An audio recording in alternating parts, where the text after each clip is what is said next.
ছিল, ইচ্ছাকৃতভাবে অতিরিক্ত অনেক কিছু করেছে, এটা সত্যি। কিন্তু অনেকে এরকম ছিল যারা এগুলো করতে চায়নি, তারা তাদের চাকরির জন্য করেছে, তাদেরকে করতে বাধ্য করা হয়েছে। সেই জায়গা থেকে আমরা আপনাদেরকে একটি কথা বলি, আমরা আপনাদেরকে অভয় দিচ্ছি যে আপনারা আপনাদের কর্মক্ষেত্রে ফিরে আসুন। একটা দেশ স্টেবল হয়ে সামনের দিকে এগিয়ে যেতে কিংবা আপনাদের যে দাবিগুলো রয়েছে আপনারা জানাচ্ছেন সেগুলো মেনে নিতে প্রয়োজন। মানে 16 বছরের এই সমস্যাগুলো আসলে আমরা কয়েকদিনে সলভ করে ফেলতে পারবো না।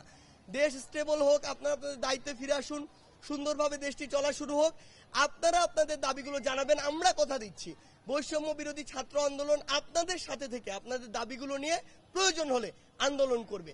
সেই জায়গায় আমরা আপনাদেরকে বলছি এবং অনুরোধ করছি যে আপনারা আপনাদের দায়িত্বে ফিরে যান, কারণ দেশের আইন শৃঙ্খলা রক্ষা করার জন্য আপনাদের যে প্রয়োজন আসলে সেটি সবসময় আমরা অনুধাবন করি এবং আমরা চাই যে দেশের স্থিতিশীল অবস্থা ফিরিয়ে আনার জন্য আপনারা গুরুত্বপূর্ণ ভূমিকা